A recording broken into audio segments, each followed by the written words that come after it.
नमस्कार क्लास, मैं मोनू चौधरी और ज्योग्राफी की इस ऑनलाइन जर्नी में आपका हार्दिक स्वागत है।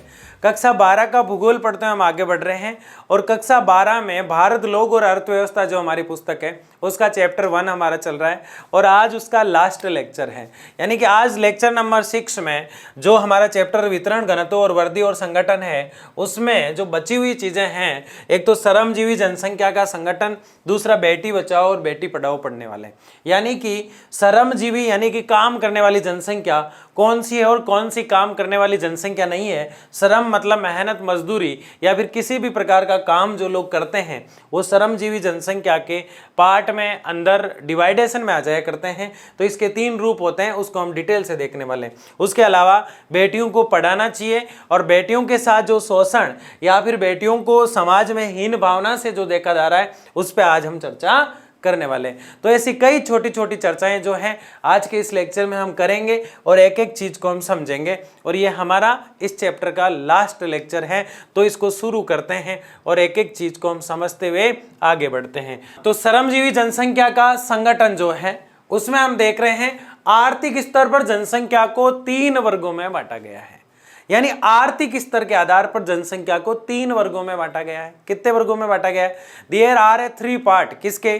जनसंख्या के। किस आधार पर? सिर्फ और सिर्फ आर्थिक आधार पर। किस आधार पर? आर्थिक। एक तो वो लोग जो मेहनत करते हैं, श्रम करते हैं, और एक वो लोग जो उतनी मेहनत नहीं कर पाते जितनी होनी चाहिए। 183 का आंकड़ा हम यह देखेंगे, यानी कि या तो काम करते हैं या थोड़ा काम करते हैं, वो तो है 39.8%। एक वो है जो बिल्कुल भी काम नहीं करते हैं, वो है 60% भारत में। और ये अश्रमिक नहीं, अश्रमिक होता है। क्या होता है? अश्रमिक। ठीक है ना, आप इसको समझ लेना अच्छे से। तो मुख्य श्रमिक वो जो पूरी तरह से काम में संलग्न रहते हैं, 6-7 महीने से ऊपर काम करते हैं, 183 दिन से ऊपर काम करते हैं। सीमांत श्रमिक वे जो 183 दिन से या 6 महीने से कम काम करते हैं। और अश्रमिक वो होते हैं जो बिल्कुल भी काम नहीं करते हैं। तो फिर ये क्या करते हैं? अश्रमिक, जैसे हमने जनसंख्या के 3 रूप देखे थे, हमने एक आयु वर्ग पढ़ा था। क्या पढ़ा था? आयु वर्ग। और इस आयु वर्ग में हम जो चीज पढ़ रहे थे वो सारी महत्वपूर्ण थी। आयु वर्ग, इस आयु वर्ग की जरूरत इसलिए पड़ रही है क्योंकि ऐसे कौन से श्रमिक है जो काम नहीं करते हैं और ऐसे कौन से श्रमिक है जो काम करते हैं, इसको समझने के लिए हम आयु वर्ग को पढ़ते हैं। किसको पढ़ते हैं? आयु वर्ग को पढ़ते हैं। जैसे एक हो गया हमारा बाल वर्ग। एक क्या हो गया हमारा? बाल वर्ग। दूसरा जो जनसंख्या का वर्ग हमारा होता है उसे हम कहते हैं युवा वर्ग। और तीसरा हमारा जनसंख्या का जो होता है उसे हम कहते हैं वृद्ध यानी कि बूढ़े लोग वर्ग। ठीक है, ये हमारा के हो गया, ये हमारा खे हो गया और ये हमारा गे हो गया, मतलब 1 2 3 हो गए। इसके अंदर बाल वर्ग जो होता है इसमें 0 से 14 वर्ष के लोग आते हैं। कितने वर्ष के लोग आते हैं? 0 से 14 वर्ष के लोग। युवा वर्ग वो वर्ग है, यानी युवा वर्ग की बात कर रहे हैं, ये 15 से लेकर, कहां से लेकर? 15 से लेकर 59 वर्ष तक आता है। किस वर्ष तक आता है? 59 वर्ष तक। वृद्ध वर्ग जो होता है वो 60 वर्ष से ऊपर। यह है आयु वर्ग। यानी भारत में आयु को 3 प्रकार से बांटा गया है, यानी उम्र को इन 3 प्रकार से बांटा गया है: बाल वर्ग, युवा वर्ग और वृद्ध वर्ग। 0 से 14 जो बाल वर्ग है वो जो है कार्य नहीं करता है, यानी काम नहीं करता है, काम नहीं करता है। ठीक है, ये जो वर्ग होता है ये काम में संलग्न है, यानी लगा रहता है, काम में संलग्न, काम में संलग्न। ये जो वर्ग होता है ये भी काम नहीं करता है। कौन सा? बूढ़े बुजुर्ग लोग जो होते हैं काम नहीं करते हैं, करता है। ठीक है, इन चीजों को हमने देखा और जाना। अब बात महत्वपूर्ण क्या है, अगर सिर्फ एक यही वर्ग है, कौन सा वर्ग? सिर्फ और सिर्फ एक वर्ग है जो काम करता है, बाकी वर्ग जो आपको यहाँ दिखाई दे रहे हैं वो सारे अगर काम नहीं कर रहे हैं तो फिर उनका काम कौन कर रहा है?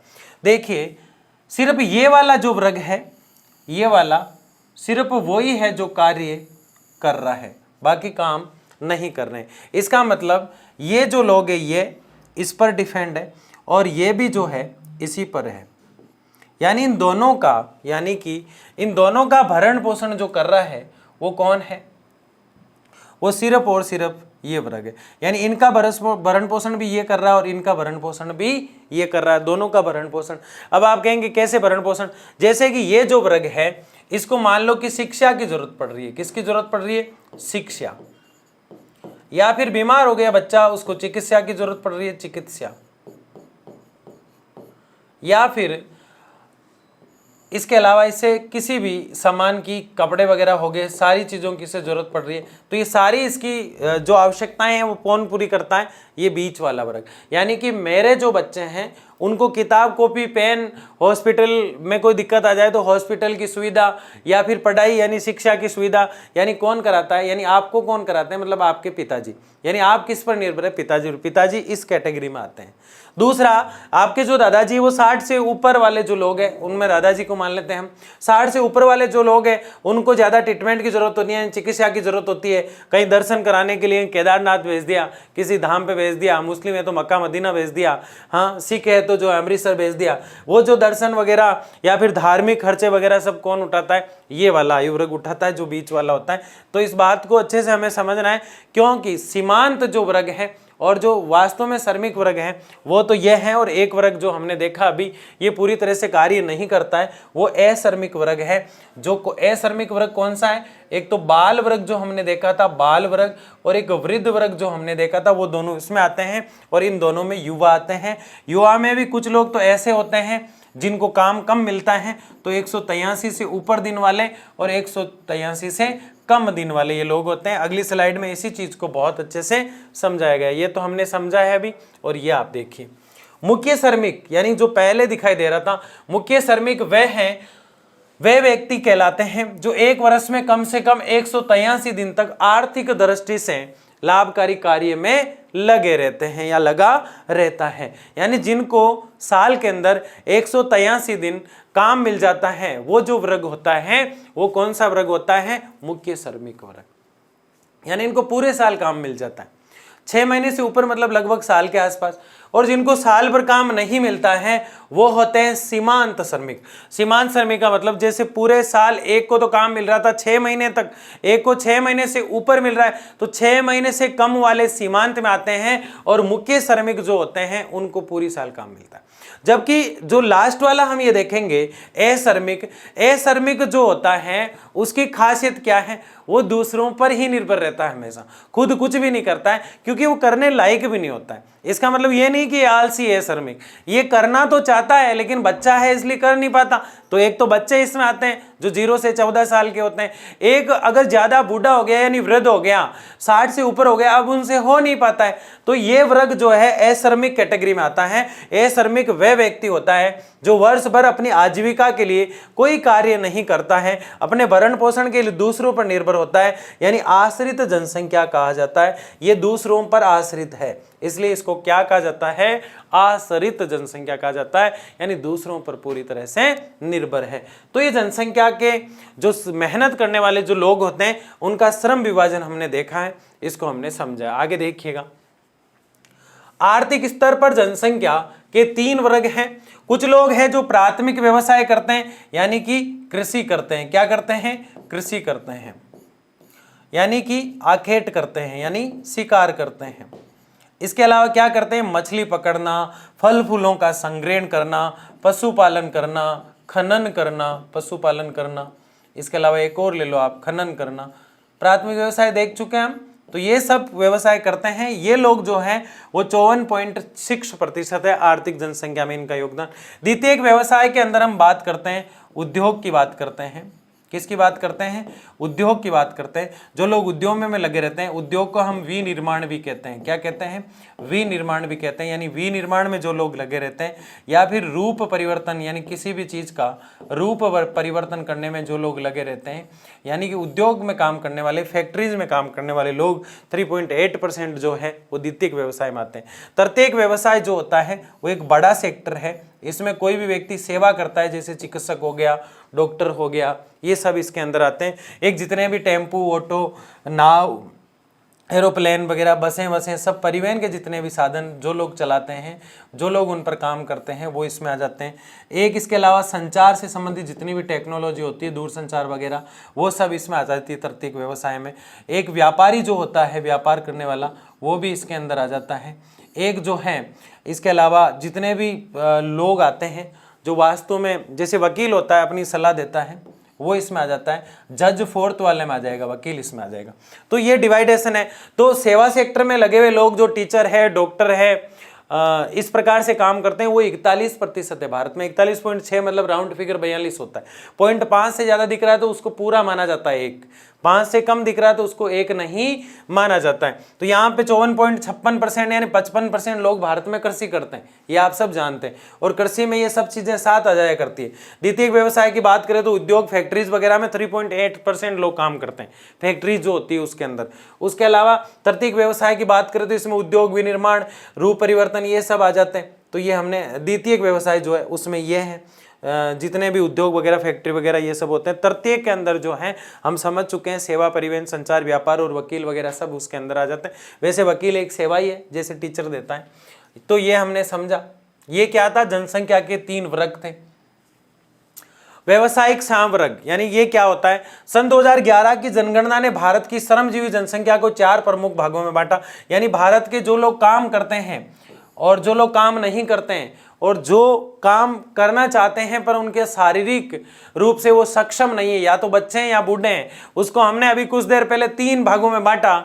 लेकिन 2011 की जनगणना के बाद भारत ने वो जो डिवाइडेशन हमारा था, जो हमने 3 रूपों में देखा था, एक तो सीमांत, एक श्रमिक जो मुख्य श्रमिक थे, और एक आश्रित जो श्रमिक थे, उस प्रकार से उसी को यहाँ 4 भागों में बांट दिया गया है। एक तो वो जो खेती करते हैं, एक जो खेती के अंदर जाके मजदूरी करते हैं, एक फैक्ट्रीज में काम करते हैं, एक अन्य 4th श्रेणी वाले सारे अन्य श्रमिक जो होते हैं इसमें आ जाते हैं। एक तो कृषक था जो सिर्फ कृषि करता है, कृषक क्या करता है, सिर्फ और सिर्फ कृषि करता है।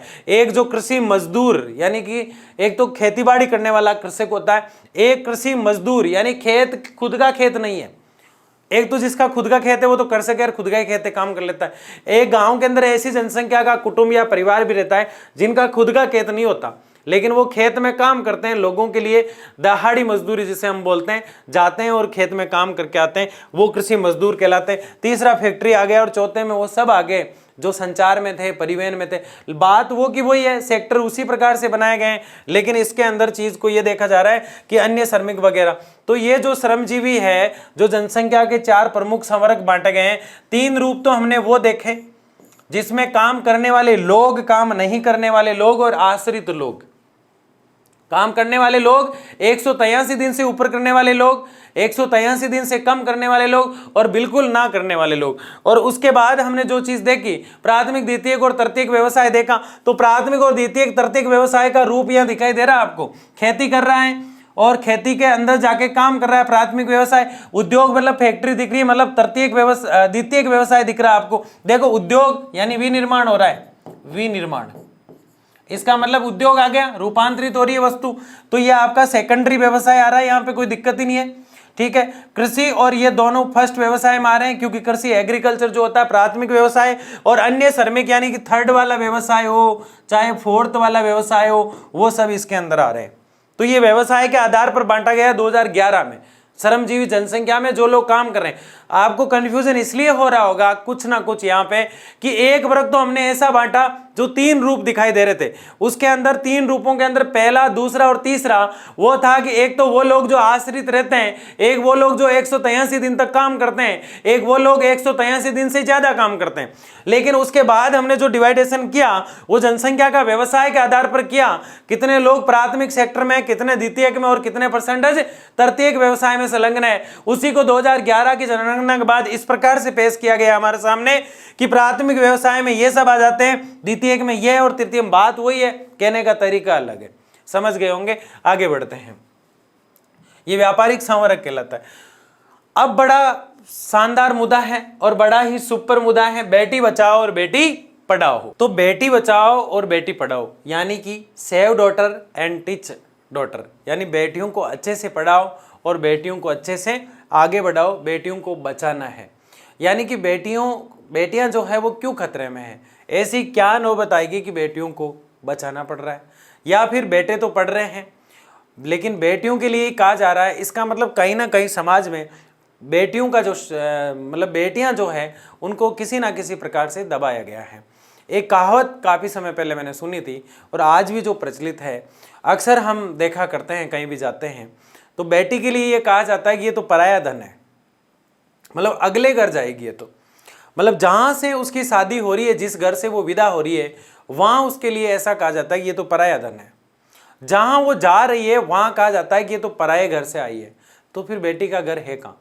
तो ये जो विडंबना है, ये जो दुख है, बेटियों को आज इतना हम जितना सीरियस लेके आज जितना सोच रहे हैं, वो शायद हमारा समाज और हमारा देश बहुत समय पहले सोच लेता तो ना जाने कितनी बेटियां जो है वो घुट घुट के ज़िंदगी जीने से बाहर आ जाती पहले। तो इस प्रकार से जो है बेटियों की जो दुर्दशा है वो वास्तव में समाज में दयनीय है। पहले पर्दा प्रथाएं चला करती थी, महिलाओं को बाहर निकलने पर रोक थी। आज तो महिलाएं चांद पर जा चुकी है। देश के सर्वोच्च पद पर एक महिला है, राष्ट्रपति मुर्मू जी, द्रौपदी मुर्मू जी, देश का सर्वोच्च पद माना जाता है, उस पर भी आगे महिला है। तो महिलाओं की स्थिति आज काफ़ी सुधार की ओर है, फिर भी इसके अंदर अपेक्षित सुधार की और आवश्यकता है और आज उसी पर हम चर्चा करेंगे कि बेटियों को पढ़ाना क्यों जरूरी है। क्योंकि समाज के महत्वपूर्ण निर्णय जो है उन्हें लेने के लिए हमेशा पुरुषों को ही आगे रखा गया, जबकि ये गलत है, स्त्रियों को भी आगे ले जाना चाहिए। क्योंकि जनसंख्या में आज हम पहले नंबर पे हैं, इसलिए हैं क्योंकि जो है कि महिला की जो भागीदारी है उसको समझा नहीं जाता है, उसकी राय को माना नहीं जाता है और पुरुष इकलौता डिसीजन लेता रहता है, और इसीलिए आज जनसंख्या में हम नंबर 1 पे।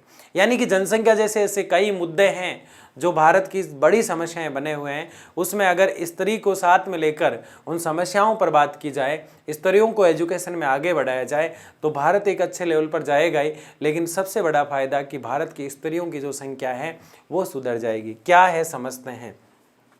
बेटी बचाओ और बेटी पढ़ाओ योजना जो है इसकी शुरुआत 22 जनवरी 2015 को की गई। ये एग्जाम में पक्का पूछा जाएगा, कब शुरू की गई? 22 जनवरी 2015 को की गई। निम्न यानी कम लिंगानुपात वाले 100 जिलों में प्रारंभ किया गया। यानी कि कम लिंगानुपात का मतलब होता है प्रति 1000 पुरुषों पर स्त्रियों की संख्या। लिंगानुपात का मतलब क्या है?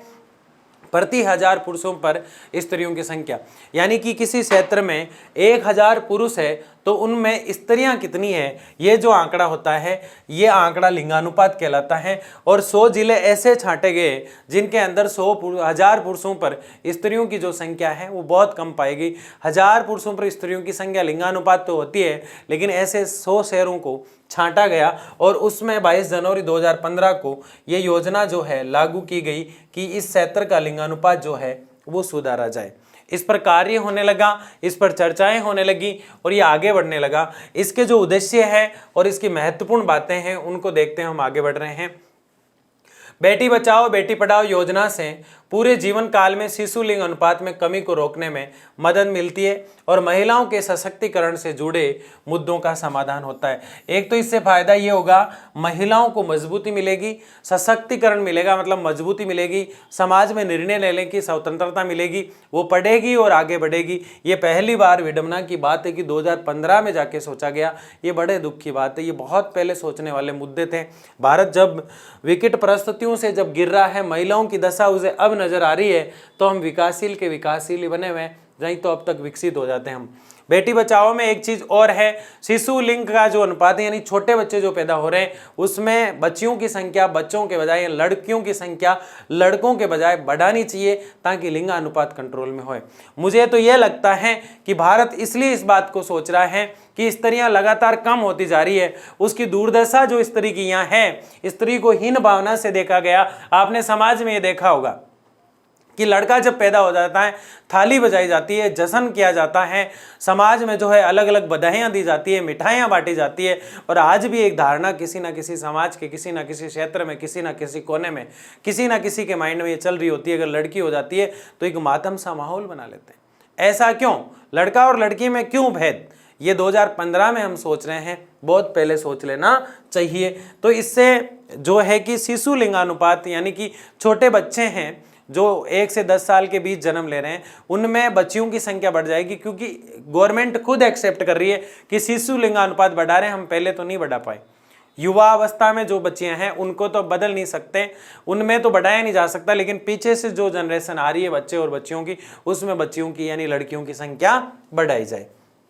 ये योजना 3 मंत्रालयों द्वारा कार्यान्वित की जा रही है, यानी कि 3 मंत्रालय में इनके यानी कि इतना बड़ा एक्शन लिया गया है कि 3 मंत्रालय यानी 3 मंत्रालय तीनों मंत्रालयों के मंत्री और उसके सारे कर्मचारी मिलकर इसको अंजाम दे रहे हैं। जैसे कि वित्त यानी पैसों से संबंधित कार्य वित्त मंत्रालय करता है, सड़क से संबंधित कार्य सड़क मंत्रालय करता है, वैसे ही इस कार्य को करने के लिए 3 मंत्रालय लगे हुए हैं, एक से काम नहीं हो रहा है। कौन कौन से मंत्रालय है? सबसे पहले देखिए, महिला और बाल विकास का मंत्रालय बना हुआ है, वो जो महिलाओं पर एक्शन लेता है, महिलाओं की दुर्दशा पर बात करता है, वो भी अब एक्शन में आया है, उसका नाम है महिला और बाल विकास मंत्रालय। एक स्वास्थ्य कल्याण जो विभाग होता है जो स्वास्थ्य पर चर्चाएं करता है वो, और एक मानव संसाधन मंत्रालय जो होता है वो मानव के बारे में चर्चा करता है कि मानव की क्या दशा है, मानव की क्या दुर्दशा है, मानव की स्थिति में कैसे सुधार किया जाए। परिवार कल्याण यानी बच्चे कितने होने चाहिए कितने नहीं होने चाहिए, जैसे चाइना की वन चाइल्ड पॉलिसी है तो वहाँ का जो मंत्रालय वो लगाता है, वैसे भारत का परिवार कल्याण मंत्रालय जो है बच्चे 2 ही अच्छे ये कहता रहता है। तो एक तो महिलाओं की दशा सुधारने वाला मंत्रालय, एक परिवार छोटा बड़ा कैसे क्या करना है ये मंत्रालय, और एक मानव के बारे में संसाधनों की बात करने वाला मंत्रालय। 3 मंत्रालय बनके इस जो 22 जनवरी 2015 की जो योजना है उसको सुचारू रूप से क्रियान्वित यानी आगे बढ़ाने में और समाज के हर क्षेत्र में लोगों में जागरूकता फैलाने के लिए इसको लाने में प्रयास कर रहे हैं। आगे देखिए, बेटी बचाओ बेटी पढ़ाओ की अलग अलग रणनीतियां हैं। क्या है इनकी जो सटीक रणनीति या नियम जो कानून इसमें मेथड लो प्रयोग किए गए हैं? मोटे तौर पर उन जिलों पर ध्यान केंद्रित करना जहां बाल लिंगानुपात कम है। अब देखो उन 100 जिलों का सिलेक्शन किया था, कितने जिलों का? 100 जिलों का। उन 100 में ही मोटे तौर पर उन पर ध्यान केंद्रित ज्यादा किया गया जब बाल लिंग अनुपात कम है, यानी छोटे बच्चों का लिंगानुपात भी गड़बड़ाया हुआ है। अब मुझे यह नहीं पता चल रहा है कि ये बच्चों की लड़कों की शादियां करवाने के लिए किया जा रहा है, इसलिए लड़कियों को बढ़ाया जा रहा है कि बच्चे कुंवारे रह रहे हैं भारत के युवा, या फिर वास्तव में लड़कियों की दुर्दशा सुधारने के लिए प्रयास है। ये वास्तव में बड़ा सेंसिटिव मुद्दा है। इसमें भी योजना में आप सब देख रहे हैं कि इसमें सिर्फ वही बात हो रही है कि शिशु लिंगानुपात में सुधार किया जाए। इसमें यह कतई बात नहीं हो रही कि बेटी बचाओ बेटी पढ़ाओ। तो बेटी बचाओ नाम आते ही वो महिला ही बेटी है जो 18 साल की है। इसमें बात सिर्फ शिशु की क्यों हो रही है? क्योंकि ये सिर्फ शिशु पे काम कर रही है, जबकि आज भी एक और नई रणनीति की जरूरत है, एक नया कानून की जरूरत है जो महिलाओं की आर्थिक स्थिति को सुधारे, महिलाओं को समाज में भागीदारी का मौका दे, महिलाओं की हीन भावना और दयनीय स्थिति से देखने की जो लोगों की सोच है उसको बदला जाए। तो ये शिशु बाल जो लिंगानुपात है उसकी बात कर रहा है। सार्वजनिक सम्मेलनों में बाल यौन अनुपात में गिरावट के मुद्दे पर चर्चा, तेजी से जागरूकता और सुधार के उद्देश्य से बहस करना, यानी सार्वजनिक सम्मेलन किया जाए बड़े बड़े शहरों में, बड़े बड़े गांवों में, जा जाके लोगों को ये समझाया जाए, जा जाके लोगों को ये बताया जाए कि महिला जो है वो बहुत महत्वपूर्ण है, समाज में उसकी महत्वपूर्ण भागीदारी है। आज महिलाएं समाज में और देश में नाम रोशन कर रही है, इसलिए परिवार में जब लड़की हो तो खुशी मनानी चाहिए, है दृष्टि और हीन भावनाओं को खत्म करना चाहिए, उनकी सोच को बदलना चाहिए। जैसे कि कई राज्यों में, जैसे राजस्थान गवर्नमेंट ने एक अभियान चलाया है, जिस घर में बच्ची होती है उसको सरकारी हॉस्पिटल में अगर वो डिलीवरी होती है तो उसको 5 से 7 हज़ार रुपये का जो है उसको प्रोत्साहन राशि दी जाती है, उसके नाम पर एक बीमा किया जाता है, बच्ची के नाम पर एक कन्यादान पॉलिसी की जाती है। इस प्रकार के नियम अगर सरकार बनाए और प्रत्येक राज्य में अगर लागू करें तो वास्तव में बेटियों की दशा सुधर सकती है। ठीक है, समाज में ना जाने क्यों बेटी को बोझ समझा जाता है। सारे समाजों में नहीं, सारे घरों में नहीं, लेकिन 40 से लगभग 40 से 45%, 50% तक आंकड़ा हो सकता है जहां आज भी हीन भावना छाई हुई है। तो सार्वजनिक सम्मेलन करके बाल यौन अनुपात में गिरावट के मुद्दे पर चर्चा करें, यानी लोगों को ये जाके कहेंगे ये लोग कि भाई जो बच्चे हैं उनमें तो लड़कियां बढ़ाओ। इसका क्या मतलब आप खुद सोचिए। या तो ये समझाना चाहिए कि जो बात है लड़कियां जो है वो समाज में जिनको हीन भावना से देखा गया है उसमें सुधार करना चाहिए। यहां तो ये कहा जा रहा है कि लड़कियों को बढ़ाना चाहिए, हालांकि उनकी सोच तो बदलेगी, कुछ तो कर रहे हैं, इसमें मैं खुश हूं। ठीक है, जागरूकता फैलाएंगे, बहस करेंगे। स्थानीय आवश्यकता और संवेदनशीलता के अनुसार बेटी बचाओ बेटी पढ़ाओ के उत्थान के लिए नई तकनीकी को लागू करना, यानी बेटियों का उत्थान कैसे हो समाज में, बेटियों को कैसे आगे बढ़ाया जाए, बेटियों के लिए क्या रणनीति बनाया जाए, बेटियों पर चर्चा होनी चाहिए। बेटियों की दुर्दशा और अच्छी दशा के और सामाजिक सुधार में बेटियों की क्या भागीदारी हो सकती है, तो बेटी बचाओ और बेटी पढ़ाओ के उत्थान के लिए नई तकनीकी का प्रयोग करना चाहिए। एक बालिका के जन्म और वृद्धि के अधीन समुदाय को अपने स्वयं के विकास के लिए भाग लेने और काम करने के लिए प्रेरित करना चाहिए। ये कह रहे हैं कि एक बालिका जो है उसके जन्म और वृद्धि के अधीन समुदाय जो है उसको डिसीजन लेना चाहिए कि उसका जन्म हो गया तो उसकी वृद्धि और विकास के लिए आने वाले समय में क्या रणनीति, जिस प्रकार हम बेटों के लिए सेट किया करते हैं कि बेटा समाज में ये नाम रोशन करेगा, मेरा बेटा ये करेगा, तो ऐसा नहीं क्यों कहते हैं कि मेरी बेटी ये करेगी, मेरी बेटी को ये करना चाहिए। तभी सेव डॉटर जो है हमारा प्लान जो है वो सक्षम हो पाएगा और सेव टीच भी सक्षम हो पाएगा। तो ये चीज़ें जो हैं बेटी पढ़ाओ और बेटी बचाओ पूरी तरह से समाज में जो बेटियों की दशा है, जो दुर्दशा का भयंकर रूप ले रखा है, उस पर चर्चा थी। इससे आगे अगर हम देखें तो लिंग आधारित भेदभाव और उन्मूलन को दूर करने में मदद करना चाहिए। यह बहुत महत्वपूर्ण बात अब आई है कि लिंग आधारित भेदभाव किया जाता है, स्त्री को अलग दृष्टि से और पुरुष को अलग दृष्टि से देखा जाता है। जब तक ये चीज खत्म नहीं हो जाती, जब तक ये मानसिक कीड़ा खत्म नहीं हो जाता, जब तक हमारी ये सोच नहीं बदल जाती कि पुरुष और स्त्री दोनों समान होते हैं समाज में, जब तक जो है ये लिंग आधारित भेदभाव खत्म नहीं होता। उन्मूलन यानी खत्म करने के लिए ये प्रयास किए जा रहे हैं। बालिकाओं को सुरक्षा और संरक्षण के लिए, यानी ये जो प्लान लाया गया ये बालिकाओं को संरक्षण देगा और उन्हें सुरक्षा देगा। उन दरिंदों को फांसी देने का कानून इसमें और बना देना चाहिए जो एक अवांछनीय अपराधों को और जघन्य अपराध जो लोग करते हैं। ठीक है, तो बालिका की सुरक्षा के लिए ये कानून है और उनको संरक्षण यानी कि सुरक्षा और श्योरिटी दोनों उनको देगा। बालिकाओं को शिक्षा प्रदान करना और उनकी भागीदारी को सक्षम बनाना, ये अच्छी बात कही है, इसमें ऐड किया गया है। बालिका को शिक्षा देना चाहिए और उनकी भागीदारी समाज में होनी चाहिए। इसके लिए सबसे पहले बालिका को सक्षम बनाना, यानी कि एक महिला में पुरुषों के मुताबिक कई ज़्यादा सोच और विचारने की क्षमता होती है, लेकिन इस विचार और सोच को डेवलप नहीं कर पाती है, वो इस चीज़ को बाहर नहीं निकाल पाती है कि समाज क्या कहेगा, लोग क्या कहेंगे। वो इस चीज़ को हमेशा दबाने का प्रयास करती है और उसका जो नॉलेज होता है वो गिरता ही चला जाता है। यानी कि महिलाएं दास्ता के कारण या फिर दबाव के कारण अपने जो गुण होते हैं उनको कभी बाहर ही नहीं निकाल पाती है। बालिकाओं के विकास और शिक्षा को बढ़ावा देने के लिए संचार अभियान शुरू किया गया। अभी कुछ समय पहले स्टेट गवर्नमेंट ने कई जगह प्लान चलाए थे, जो बालिकाएं मतलब कॉलेज में एडमिशन लेती हैं उनको स्कूटी दिलाई जाए। तो कई पिताजी भी ऐसे थे कि स्कूटी आ जाएगी इसलिए एडमिशन दिला दे, तो उससे शिक्षा तो बढ़ी ना बालिका की, यही चाहते थे। तो समाज में सबसे पहले गार्जियन पेरेंट्स जो होते हैं उनको समझना चाहिए, वो भेदभाव खत्म करेंगे तो एक दिन में पूरे देश में भेदभाव खत्म हो जाएगा। ठीक है, बालिकाओं के प्रति मौजूद लैंगिक रूढ़ियों और बोरे सामाजिक मानदंडों को चुनौती देना कि महिलाएं बाहर नहीं जा सकती, महिलाएं जो है बिना घूंघट के नहीं जा सकती, ये जो समाज ने मानदंड तय कर रखे थे संस्कार के नाम पर, उनको रोकने का प्रयास किया गया इस योजना के तहत। और लैंगिक रूढ़ियां जो है यानी कि पुरुष और स्त्री को लेकर जो भेदभाव है उसमें बदलाव किया गया। सामाजिक परिवर्तन और सुधार के लिए प्रेरक के रूप में करने के लिए स्थानीय निकायों और समूहों को ट्रेनिंग दी गई। यानी समाज में अगर स्त्रियों की स्थिति जो है उसको सुधारना है तो इसके लिए समाज में अच्छे प्रयास किए गए और ऐसे निकाय यानी कुछ समूह और कुछ संगठन बनाए गए जिन्हें स्पेशल ट्रेनिंग देके ये सिखाया गया कि समाज में स्त्रियों की सदा जो है इस प्रकार से कि स्थिति जो है स्त्रियों की दशा जो है उसमें सुधार होना चाहिए और स्त्री के लिए प्रयास किए जाने लगे। आगे अगर हम देखें तो इस चीज़ को हम जब समझ पाएं तो लास्ट में हमें यही समझ में आती है कि आज बेटियों की जो दशा है उसमें सुधार की बहुत ज़रूरत है।